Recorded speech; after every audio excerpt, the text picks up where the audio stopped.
Hello बच्चों, मैं शारदा थानवी आपका स्वागत करती हूँ अपने YouTube चैनल पर।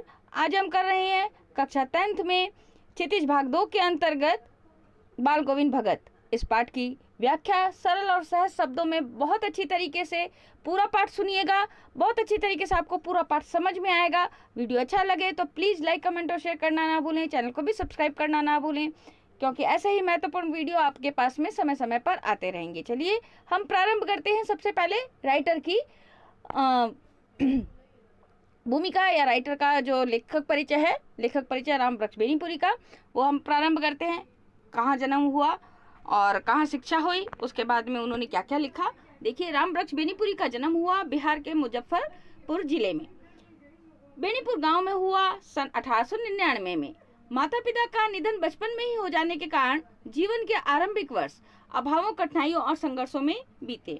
10वीं तक की शिक्षा प्राप्त करने के बाद वे सन 1920 में राष्ट्रीय स्वाधीनता आंदोलन में सक्रिय रूप से जुड़ गए। कई बार जेल भी गए। उनका देहावसान यानी कि निधन हुआ सन 1968 में। 15 वर्ष की अवस्था में बेनीपुर जी की रचनाएं पत्र पत्रिकाओं में छपने लगीं। वे बेहद प्रतिभाशाली पत्रकार थे। उन्होंने अनेक दैनिक, साप्ताहिक एवं मासिक पत्र पत्रिकाओं का संपादन किया, जिनमें तरुण भारत, किसान मित्र, बालक, युवक, योगी, जनता, जनवाणी और नई धारा उल्लेखनीय हैं। गद्य की विविध विधाओं में उनके लेखन को व्यापक प्रतिष्ठा मिली। उनका पूरा साहित्य बेनीपुरी रचनावली के 8 खंडों में प्रकाशित है। उनकी रचना यात्रा के महत्वपूर्ण पड़ाव हैं पतितों के देश में उपन्यास, चिता के फूल कहानी, अम्बपाली नाटक, माटी की मूर्तें रेखाचित्र, पैरों में पंख बांधकर यात्रा वृतांत, जंजीरें और दीवारें, संस्मरण आदि। उनकी रचनाओं में है स्वाधीनता की चेतना मिलती है, मनुष्य की चिंता और इतिहास की युगानुरूप व्याख्या भी उन्होंने अपनी साहित्य में की है। विशिष्ट शैलीकार होने के कारण इन्हें कलम का जादूगर भी कहा जाता है। तो एक छोटा सा क्वेश्चन, कलम का जादूगर किससे कहा जाता है? तो रामवृक्ष बेनीपुरी को कहा जाता है। अब हम पढ़ते हैं मूल पाठ बाल गोविंद भगत। कठिन से कठिन जो शब्द हैं उनकी भी सरल से रूप में व्याख्या बताऊंगी मैं आपको कि इस शब्द को, इसका शब्द का अर्थ ये है। पाठ पूरा सुनिएगा, अच्छा लगे तो सब्सक्राइब भी कीजिएगा चैनल। चलिए हम पढ़ते हैं बाल गोविंद भगत। चलिए बच्चों, हम पढ़ना प्रारंभ करते हैं मूल पाठ बाल गोविंद भगत। बाल गोविंद भगत मंझौले कद के गोरे चिट्टे आदमी थे। मंझौले मतलब होता है मध्यम कद काठी के गोरे चिट्टे आदमी थे। 60 से ऊपर के ही होंगे, यानी कि उनकी उम्र है 60 साल। बाल पक गए थे, बाल सफेद हो गए थे। लंबी दाढ़ी या जटाजुट तो नहीं रखते थे, किंतु हमेशा उनका चेहरा सफेद बालों से ही जगमग किए रहता। कपड़े बिल्कुल कम पहनते, कमर में एक लंगोटी मात्र और सिर में कबीर पंथियों की सी कनफटी टोपी। तो ये उनकी आ गई वेशभूषा। जब जाड़ा आता यानी कि सर्दी आती, एक काली कमली ऊपर से ओढ़े रहते। काली कमली मतलब होता है कंबल। जाड़ा मतलब सर्दियों के दिन। जब सर्दियों के दिन आते तो काला कंबल अपने शरीर पर ओढ़े रहते। मस्तक पर हमेशा चमकता हुआ रामानंदी चंदन, रामानंदी तिलक लगाते थे, चंदन लगाते थे। वो तिलक उनके माथे पर हमेशा रहता, जो नाक के एक छोर से ही औरतों के टीके की तरह शुरू होता। गले में तुलसी की जड़ों की एक बेडोल माला बांधे रहते। ऊपर की तस्वीर से यह नहीं माना जाए कि बाल गोविंद भगत साधु थे। अब जो हमने ये पढ़ी है ना ऊपर की तस्वीर, यानी कि बाल गोविंद भगत के बारे में, तो ये सारे एक साधु के अंदर आता है। साधु के वेशभूषा पूरी इसी तरीके होती है। तो अगर हम ये कहें कि बाल गोविंद भगत की वेशभूषा इस तरह की थी, तो ये नहीं माना जाना चाहिए कि वास्तव में एक साधु थे, सन्यासी थे। नहीं, बिल्कुल भी नहीं, वो वास्तव में गृहस्थ ही थे। तो ऊपर की तस्वीर से यह नहीं माना जाए कि बाल गोविंद भगत साधु थे। नहीं, बिल्कुल गृहस्थ। उनकी गृहिणी की तो मुझे याद नहीं, उनके बेटे और पतोहू को तो मैंने देखा है। थोड़ी खेती बाड़ी भी थी, एक अच्छा साफ सुथरा मकान भी था। लेखक कहता है उनकी गृहिणी तो मुझे याद नहीं, यानी कि पत्नी का तो मुझे याद नहीं, लेकिन बेटे और पतोहू को मैंने देखा है। एक साफ सुथरा मकान भी था उनका, किंतु खेती बाड़ी करते, परिवार रखते भी बाल गोविंद भगत साधु थे। साधु की सब परिभाषाओं में खरे उतरने वाले, यानी कि साधु की सब जो भी परिभाषाएं होती है उसमें सच्चे उतरने वाले। कबीर को साहब मानते थे। साहब मतलब यहाँ पर आ जाएगा मालिक मानते थे। उन्हीं के गीतों को गाते, उन्हीं के आदेशों पर चलते, कभी झूठ नहीं बोलते, खरा व्यवहार रखते, यानी कि सच्चा व्यवहार रखते। किसी से भी दो टूक बात करने में संकोच नहीं करते, यानी कि दो टूक में ही फैसला कर देते थे, 2 शब्दों में ही, सही या गलत। न किसी से खामा झगड़ा मोल लेते, किसी की चीज नहीं छूते, न बिना पूछे व्यवहार में लाते। इस नियम को कभी कभी इतनी की तक ले जाते कि लोगों को कौतूहल होता। कभी वे दूसरे के खेत में शौच के लिए भी नहीं बैठते थे। वह गृहस्थ थे, लेकिन उनकी सब चीज साहब की थी। मतलब जो भी था उनके घर में सामान सब वो साहब का मानते थे, यानी कि किसका मानते थे? कबीर का मानते थे। जो कुछ खेत में पैदा होता सिर पर लाद कर पहले उसे साहब के दरबार में ले जाते। अब साहब का दरबार ये जो आया ना, साहब का दरबार, इसका मतलब क्या है?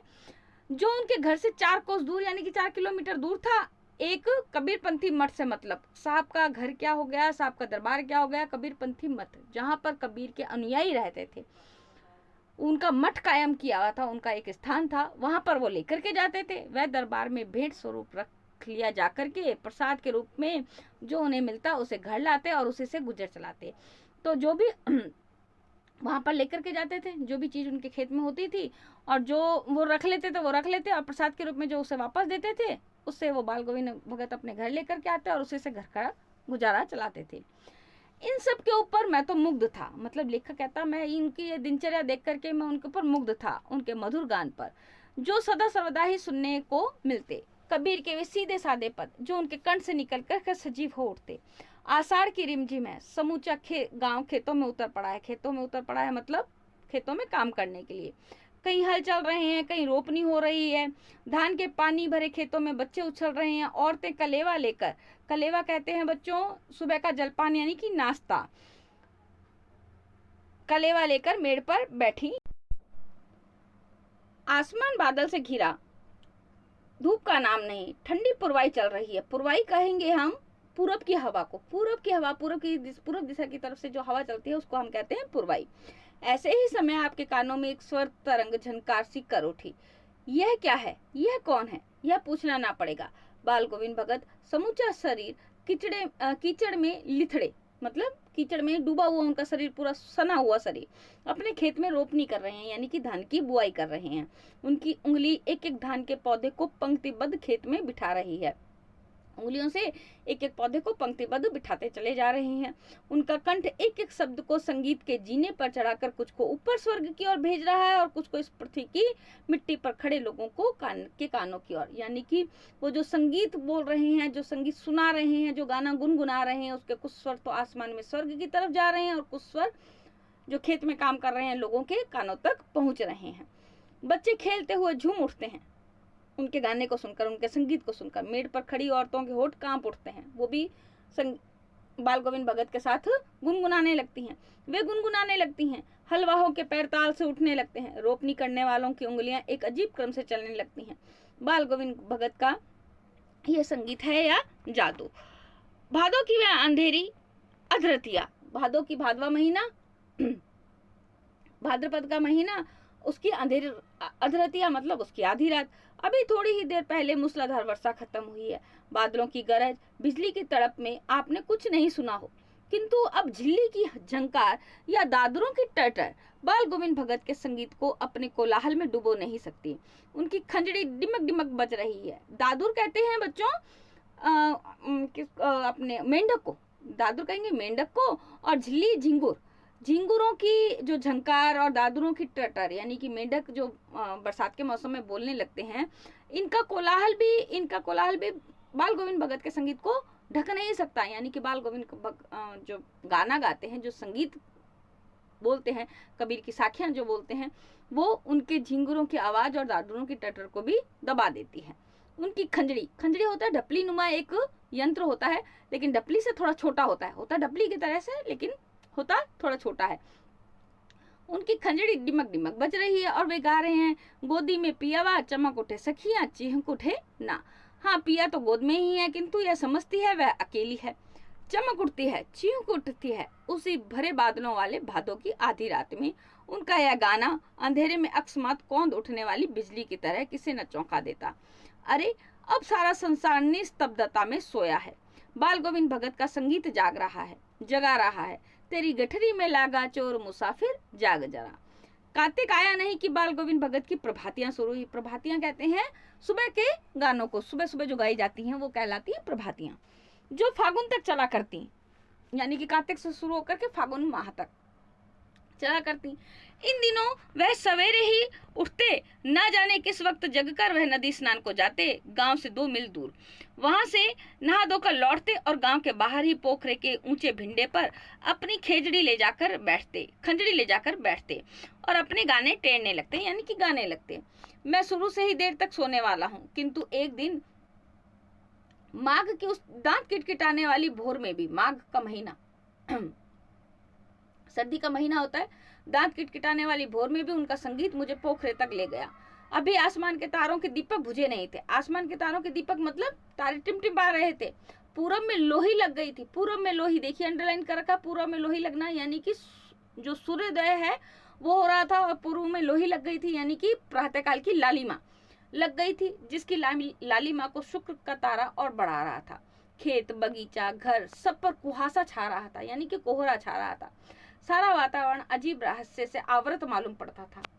आवृत मतलब ढका हुआ, आच्छादित मालूम पड़ता था। उस रहस्यमय वातावरण में एक कुश की चटाई पर, कुश मतलब होती है, कुश एक घास होती है, नुकीली सी घास होती है, उसका आसन, चटाई पर पूरा मुंह काली कमली ओढ़े बाल गोविंद भगत अपनी खंजड़ी लिए बैठे थे। उनके मुंह से शब्दों का तांता लगा था। उनकी उंगलियां खंजड़ी पर लगातार चल रही थी, यानी कि बजाते जा रहे थे। गाते गाते इतने मस्त हो जाते, इतने सुरूर में आ जाते, सुरूर मतलब मस्त होकर जाते, मगन हो जाते, उत्तेजित हो उठते कि मालूम होता अब खड़े हो जाएंगे। कमली तो बार बार सिर से नीचे सरक जाती। मैं जाड़े से कंप कपा रहा था, किंतु तारे की छांव में भी उनके मस्तक के श्रम बिंदु जब तक चमक ही पड़ते। श्रम बिंदु मतलब होता है पसीने की बूंदें। गर्मियों में उनकी संध्या कितनी उमस भरी शाम को न शीतल करती। अपने घर के आंगन में आसन जमा बैठते। गांव के उनके कुछ प्रेमी भी जुट जाते, यानी कि आ जाते उनके साथ में। खंजड़ी और करतालों की भरमार हो जाती। सबके सब अपने साथ में गाने बजाने वाले इंस्ट्रूमेंट यानी कि उपकरण ले जाते। एक पद बाल गोविंद भगत कह जाते। उनकी प्रेमी मंडली उसे दुहराती तिहराती, दुहराती और तिहराती, देखिए लिखा हुआ है दुहराती और तिहराती, मतलब जो पद होता है उसके साथ साथ में जब बाल गोविंद गाते तो उसके साथ में उसको 2 बार 3 बार मंडली गा लेती। धीरे धीरे स्वर ऊंचा होने लगता, एक निश्चित ताल, एक निश्चित गति से।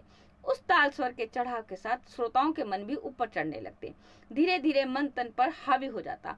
होते होते एक क्षण ऐसा आता कि बीच में खंजड़ी लिए बाल गोविंद भगत नाच रहे हैं और उनके साथ ही उनके तन और मन नृत्यशील हो उठे हैं। सारा आंगन नृत्य और संगीत से ओतप्रोत है। ओतप्रोत मतलब डूबा हुआ। बाल गोविंद भगत की संगीत साधना का चरम उत्कर्ष उस दिन देखा गया जिस दिन उनका बेटा मरा। उत्कर्ष मतलब उत्थान, उन्नति, चरम उन्नति। चरम उन्नति मतलब जिसकी कोई सीमा ना हो, वो उन्नति उस दिन देखी गई जिस दिन उनका बेटा, इकलौता बेटा मर गया। इकलौता बेटा था वह कुछ सुस्त और बोदासा। बोदासा मतलब होता है मानसिक रूप से कमजोर। मानसिक रूप से कमजोर था उनका बेटा, वो जिस दिन मरा। किंतु इसी कारण बाल गोविंद भगत उसे और भी मानते थे, बोधा होने के कारण, क्योंकि वो मानसिक रूप से सुस्त था, कमजोर था, इसलिए बाल गोविंद भगत उसे बहुत ज्यादा प्यार करते थे। उनकी समझ में ऐसे आदमियों पर ही ज्यादा नजर रखनी चाहिए या प्यार करना चाहिए, क्योंकि ये निगरानी और मोहब्बत के ज्यादा हकदार होते हैं। बड़ी साध से उनकी शादी कराई थी। बड़ी साध से उसकी शादी कराई थी मतलब बहुत जतन से उसकी शादी कराई थी। साध मतलब जतन, बहुत जतन से उसकी शादी कराई। पतोहू बड़ी ही सुभग और सुशील थी। पतोहू मतलब बेटे की पुत्रवधू बहुत ही सुभग और सुशील मिली थी। घर की पूरी प्रबंधिका बनकर भगत को बहुत कुछ दुनियादारी से निवृत्त कर दिया था, मतलब आजाद कर दिया था। दुनियादारी से निवृत्त कर दिया था मतलब आजाद कर दिया था भगत को उनकी पुत्रवधू ने। उनका बेटा बीमार है, इसकी खबर रखने की लोगों को कहाँ फुर्सत। लोग बाग अपने अपने दुनियादारी में लगे रहते हैं, अपने अपने कामों में लगे रहते हैं, तो बेटा बीमार है इसकी लोगों को खबर नहीं हुई। किंतु मौत तो अपनी और सबका ध्यान खींच कर ही रहती है। लेकिन जिस दिन मर गया तो उस दिन सबको पता चला कि अरे बाल गोविंद भगत का बेटा मर गया। हमने सुना बाल गोविंद भगत का बेटा मर गया। कुतूहल वह सुन के घर गया। आश्चर्य हुआ, थोड़ा कुतूहल भी हुआ कि अरे बेटा कैसे मर गया, तो इसलिए उनके घर गए। लेखक देखकर दंग रह गया। बेटे को आंगन में एक चटाई पर लिटाकर एक सफेद कपड़े से ढाक रखा है। वह कुछ फूल तो हमेशा ही रोपते रहते, यानी कि उगाते रहते। उन फूलों में से कुछ को तोड़कर उस पर बिखरा दिए हैं, फूल और तुलसी दल भी। सिराह ने एक चिराग जला रखा है और उसके सामने जमीन पर ही आसन जमाए गीत गाए चले जा रहे हैं। वही पुराना सर, वही पुरानी तल्लीनता। घर में पतोहू रो रही है जिसे गांव की स्त्रियां चुप कराने की कोशिश कर रही हैं, किंतु बाल गोविंद भगत गाए जा रहे हैं। हाँ, गाते गाते कभी कभी पतोहू के नजदीक भी जाते और उसे रोने के बदले उत्सव मनाने को कहते। आत्मा परमात्मा के पास चली गई, विरहनी अपने प्रेमी से जा मिली। भला इससे बढ़कर आनंद की कौन बात। मैं कभी कभी सोचता वह पागल तो नहीं हो गए, किंतु नहीं, वह जो कुछ कह रहे थे उसमें उनका विश्वास बोल रहा था, वह चरम विश्वास जो हमेशा ही मृत्यु पर विजयी होता आया है। बेटे के क्रियाक्रम में तुल नहीं किया, पतोहू से ही आग दिलाई उसकी, किंतु ज्यों ही श्राद्ध की अवधि पूरी हो गई, पतोहू के भाई को बुलाकर उसके साथ कर दिया। वह आदेश देते हुए कि इसकी दूसरी शादी कर देना। इधर पतोहू रो रो कर कहती है, मैं चली जाऊंगी तो आपके बुढ़ापे में आपके लिए भोजन कौन बनाएगा, बीमार पड़े तो कौन एक चुल्लू पानी भी देगा।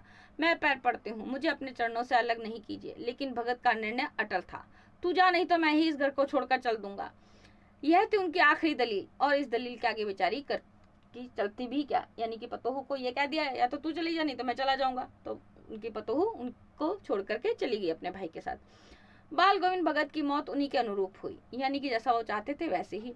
वह हर वर्ष गंगा स्नान करने जाते, स्नान पर उतनी आस्था नहीं रखते जितना संत समागम और लोक दर्शन पर। संत समागम मतलब लोगों के साथ, संतों के साथ में बैठना, समागम, और लोक दर्शन पर पैदल ही जाते। करीब 30 कोस पर गंगा थी, 30 कोस मतलब 30 किलोमीटर पर गंगा थी। इतनी दूर चलकर पैदल जाते और नहाकर आते। साधु को संबल लेने का क्या हक, संबल मतलब सहारा, और गृहस्थ किसी से भिक्षा क्यों मांगे, गृहस्थ थे इसलिए भिक्षा भी नहीं लेते थे। अतः घर से खाकर चलते तो फिर घर पर लौट कर ही खाते। रास्ते पर खंजड़ी बजाते, गाते, जहाँ प्यास लगती पानी भी पी लेते। 4-5 दिन आने जाने में लगते, किंतु इस लंबे उपवास में भी वही मस्ती। अब बुढ़ापा आ गया था, किंतु टेक वही जवानी वाली, यानी कि वही स्वर रहता था जो जवानी में स्वर था, वही अभी भी रहता। इस बार लौटे तो तबीयत कुछ सुस्त थी, खाने पीने के बाद भी तबीयत नहीं सुधरी, थोड़ा बुखार आने लगा, किंतु नेम व्रत तो छोड़ने वाले नहीं थे। वही दोनों जून, गीत, स्नान, ध्यान, खेती बाड़ी देखना। दिन दिन छिजने लगे मतलब होता है बच्चों कमजोर होने लगे, छिजने लगे मतलब कमजोर होने लगे। लोगों ने नहाने धोने से मना किया, आराम करने को कहा, किंतु हंसकर टाल देते रहे। उस दिन भी संध्या में गीत गाए, किंतु मालूम होता जैसे तागा टूट गया हो। तागा मतलब स्वर टूट गया हो, यहाँ पर तागा टूटने का मतलब आएगा संगीत का स्वर टूट गया हो।